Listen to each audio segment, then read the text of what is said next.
So, good afternoon na to dia mga ka-RM Tanay. Sumunod ka sit karon nga usa ka long arm. Dayon duha ka kagmay na single. Dayon naay class table. So nani siya pre nga 5 pelos. So man yung gi-order ni ma'am sa taner ni siya. Sit.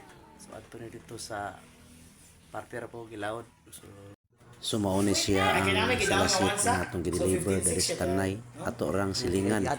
So ato ra ning ilungan padulong sa ila. So nalipay kayo si ma'am labi na yung mga malas kinabuhi. So ila dayang gilingkuran ang atong supa. So kung sa kanindot sa RM Salasit bayad na sila si ma'am tungod nalipay sila sa atong Salasit 3 inches pure Jupum original. So salamat na ni ma'am sa ilang pagbayad. Salamat kayo.